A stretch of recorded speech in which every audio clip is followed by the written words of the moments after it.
Je l'ai payé sans jamais l'avoir vu, la bagnole. Profondément une des pires voitures avec lesquelles j'ai roulé dans ma vie. Donc j'adore les bacs à merde. Ça, c'est un vrai bac à merde. Toujours pas immatriculé. Elle n'est pas importée légalement. Elle n'est pas immatriculée. Elle est entre guillemets pas à mon nom. I'm bleeding money. Sur l'aileron, hein.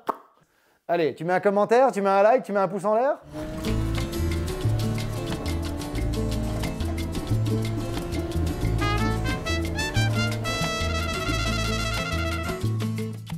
Bonjour, je m'appelle John Culliford, j'ai 35 ans, presque 36 maintenant. Féru d'automobile depuis toujours, avec un amour inconditionnel pour les bacs à merde, mais aujourd'hui on va parler plutôt de voitures d'exception, avec une histoire qui commence en 2019 en Amérique. Et comme on peut le voir ici, ça va parler évidemment de Lamborghini de couleur.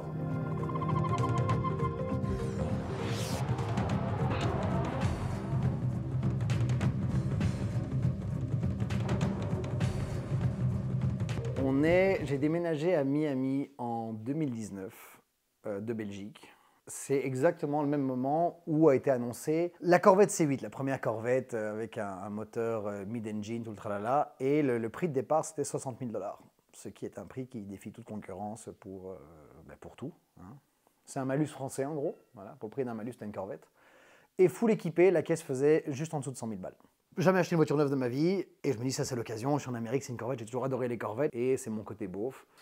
Je trouve qu'une Corvette c'est vachement sympa. Ok, ça se fait, la commande se passe, je paye mon acompte, je suis super content, et puis arrive un léger phénomène, je ne sais pas si vous avez entendu parler, ça s'appelait le Covid, qui fait que malheureusement il y a beaucoup de choses qui se sont mises en pause. Et je me retrouve moi, comme un cul, j'ai payé, oui, non, dans 2 semaines. Et il s'avère que ça prend 1 semaine, 2 semaines, 1 mois, 2 mois. Et en attendant, moi j'ai un peu le soufflet qui retombe et voilà, j'ai plus envie. Ça m'avait complètement gâché mon plaisir d'avoir une des toutes premières, la configuration spéciale, il y avait une petite plaquette dedans. Elle était blanche avec l'intérieur bleu et dedans une petite plaquette for the Smurf family. Je vais peut-être expliquer aussi que c'est mon grand-père qui a créé les Schtroumpfs.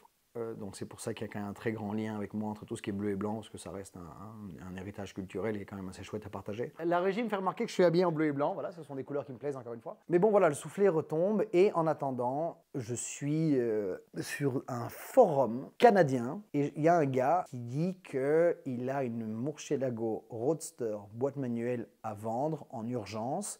Parce qu'il est comme ça. Parce que le Canada, c'était... Nous, en Floride, on a eu 1 mois de lockdown et puis... voilà. Tandis qu'au Canada, c'était la prison. Et il dit, voilà, moi, j'ai tous mes business sont fermés. Là, I'm bleeding money. Et le pauvre garçon, il a plus rien. Il me dit, je dois la vendre. C'est là où j'ai le plus d'argent bloqué. Je le vends, j'ai besoin de liquidités. Et moi, je lui envoie un email au gars et je dis, écoute, moi, je suis acheteur. Je te la prends maintenant, là, tout de suite. Je peux t'envoyer les sous. Parce que c'était l'argent, en fait, de la Corvette. J'avais juste payé un acompte. Et grand financier ici dans l'âme, je dis, c'est quoi, tout l'argent pour la Corvette, je le mets dans une autre voiture. Comme ça, le jour où la Corvette arrive, je sais pas la payer. Grand businessman. Et il s'avère que, oui, la bagnole, on est à nickel. Une vraie Murcielago Roadster, boîte manuelle, 35 pour le marché nord-américain. Pas beaucoup. Je lui ai dit, je l'ai payé sans jamais l'avoir vu, la bagnole. Comme on est en plein Covid, tout se fait via téléphone, email. Le mec est au Canada, je suis à Miami. Je t'invite à faire un petit insert pour montrer où est le Canada et la Floride, pour ceux qui n'ont pas passé leur bac. Bah oui, mais un contrat avec un Canadien pendant le Covid, autant te dire qu'il a le temps de disparaître avec mon argent. Un virement comme ça dans le vent en plus, hein, c'était vraiment genre... Le mec, il aurait pu se barrer avec mon pognon, je l'aurais jamais récupéré. Bon, la voiture... En tout et pour tout, parce que c'est quand même ça qui est intéressant, c'est que je l'ai payé 115 000 $. Ce qui est de l'argent, mais qui pour la voiture, c'est un truc, c'était l'affaire du siècle. La cote à cette époque-là doit être entre 150 et 200 pour une voiture normale, 150 une automatique et 200 une manuelle. Et moi, je paye la mienne 110.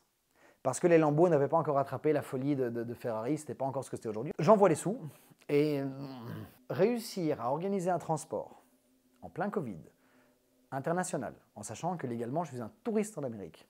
Et tu vas vite comprendre que la définition de touriste, elle me va à merveille parce qu'on va arriver dans le grand bordel. Il y a en effet la compagnie de transport prend livraison de la voiture. Donc déjà, je suis ok, la voiture elle est à moi, c'est déjà ça. Bloqué aux douanes.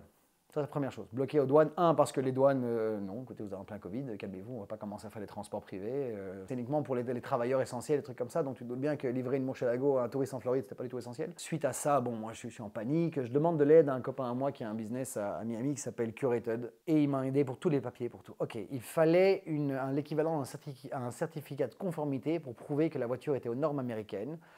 Il m'a sorti le papier en 2-2. On est toujours en plein Covid. En 2-2, j'ai un Lamborghini Corporate USA, Dear Mr. Culliford, your Lamborghini VIN, pof, petite signature cachée s'il vous plaît. Ça, c'est via John Temerian de Curated. Ok, donc ça se fait, elle est libérée, elle arrive. Je crois que c'est 1 an plus tard. On est Noël 2021 là. Tout ce cinéma, c'est sur 1 an. Noël, je vais la chercher. Il y a une photo que tu peux mettre où il y avait un gros nœud rouge dessus, comme dans les films. C'était très sympa. C'est là qu'arrive le début des ennuis pour 2 choses. Un, don't meet your heroes. Pas rencontrer ses héros, n'est-ce pas? Et c'était exactement ça, parce que c'est profondément une des pires voitures avec lesquelles j'ai roulé dans ma vie. Ça, Dieu sait que je l'ai dit en introduction, que j'adore les bacs à merde. Ça, c'est un vrai bac à merde. Déjà, c'est vraiment une voiture où, tu sais, on dit toujours, oui, t'es assis de travers, en effet. T'es assis comme ça et ton volant est là. Je te mens pas, t'as vraiment, je sais pas si tu me vois complètement dans le cadre. Si je descends le volant, je suis à côté de mes pieds. C'est vraiment l'enfer. Donc j'ai l'embrayage, si tu veux, qui est au niveau de la moitié du volant. Et puis j'ai la pédale, ce qui est visibilité zéro. Zéro. Parce que c'est une Roadster. Au lieu d'être une grande vitre, j'ai un couvre-moteur qui remonte juste de quelques centimètres, mais c'est quelques centimètres, mais ça fait que rien derrière. Tu as 10 cm. 10 cm, là, tu les sens. Hein. D'habitude, 10 cm, tu ne sens pas trop, mais là, j'ai les prises d'air qui sont là et là, donc angle mort, angle mort. Et c'est comme un cul, donc autant te dire que moi, je suis à la hauteur d'une jante d'un pick-up. En fait, ça en devenait chiant. Pourquoi? Parce qu'en Floride, c'est un État qui est assez freedom, et il y a très très peu de gens qui sont assurés. Ce qui fait que le grand problème, c'est que si moi maintenant j'ai un clute qui décide de prendre une photo au téléphone et qui me rentre dans le cul, c'est fini parce que je vais avoir une bagarre avec l'assurance. Mon assurance va sûrement me couvrir, mais donc dis-toi qu'une fois que l'excitation de j'ai acheté la voiture de Batman, parce que oui, dans Batman Begins, il roule bien avec une Murcielago Roadster boîte manuelle quand il arrive à l'hôtel, qui fait un chèque pour le racheter, genre I'm buying the hotel, I'm changing the pool regulation, je sais plus ce qui sort, la Christian Bale, quand il va dans la petite fontaine avec les 2 danseuses de ballet. Soit. I'm buying this hotel and setting some new rules about the pool area. Une fois que, si tu veux, l'excitation des premiers kilomètres est retombée, je me rends compte que c'est vraiment pas agréable du tout à rouler. Oui, le V12 est chouette, mais d'origine, l'échappement est beaucoup plus castrateur que ce que tu peux croire. Genre, c'est un beau bruit, hein, c'est beau, c'est sourd, ça te prend dans les tripes, mais tu n'as pas ce que tu as sur tous les youtubeurs, instagrammeurs.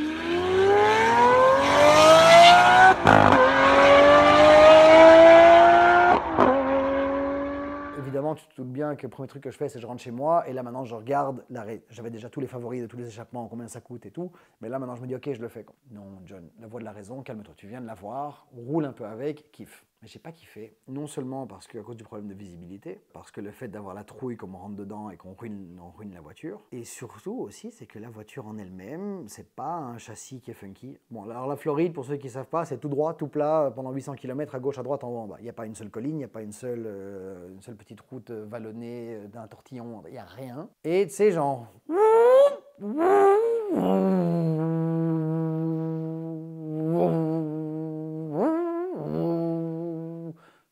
Tu fais vite chier. Et moi qui adore rouler, peut-être parmi vous qui ont vu le road trip que j'avais fait avec Lem, où on a traversé de Long Island, New York jusqu'à Miami avec la Gucci, j'achète des voitures que pour rouler. Moi je veux foutre des bornes, et je veux découvrir le monde, je veux découvrir le pays, et je veux profiter de ce qu'une voiture offre, c'est-à-dire la liberté de penser.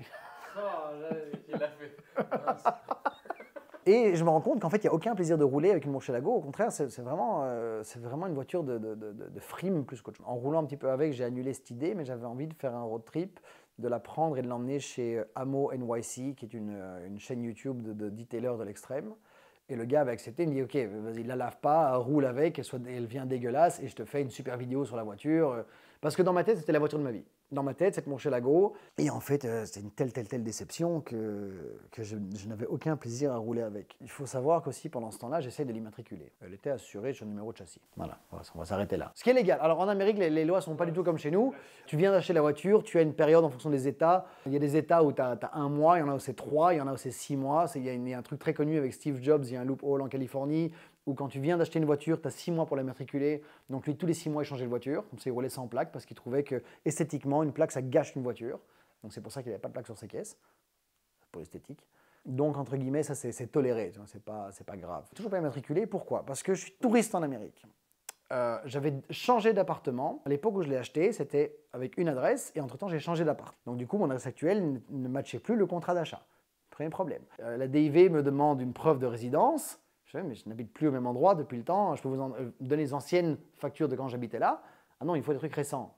Oui, mais ce n'est plus la même adresse. Ah ben alors on ne peut pas. D'accord, qu'est-ce qu'on fait? On ne peut pas. Non mais j'entends votre cri de colère, mais qu'est-ce que je fais? On ne peut pas. Je fais des papiers alternatifs. Un peu de Photoshop, un peu de Paint.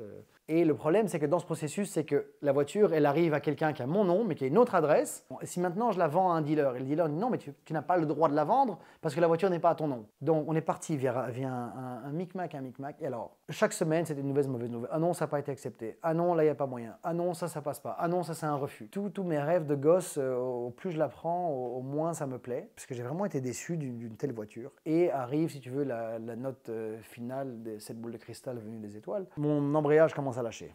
Genre, tu sais... Ok,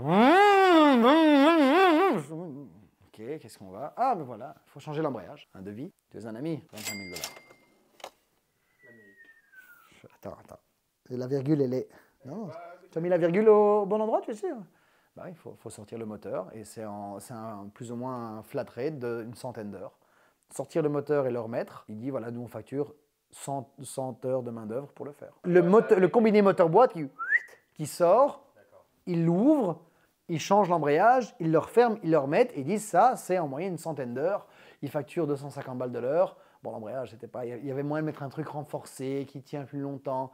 Et là, je me dis, là, c'est la réalisation de ce genre de voiture, c'est que l'achat, c'est pas le plus difficile, c'est la maintenance qui peut vraiment faire extrêmement mal dans une caisse comme ça, quoi. Et je me dis, ok, tu sais quoi, genre, merde.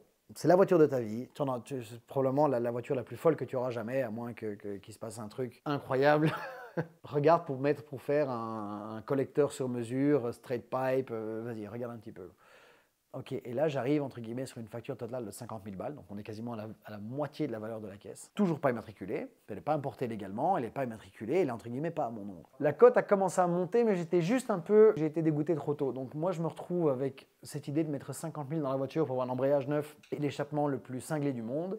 Et à ce moment-là, le John Temerian, donc un des boss de truc, m'a dit écoute, je ne sais vraiment pas si tu vas réussir à le matriculer un jour. Est-ce que tu veux vraiment faire cette opération de 50 000 balles et ensuite galérer parce que tu es peut-être parti pour ne jamais pouvoir les matriculer? Je ne sais pas, là, je suis un peu dépité.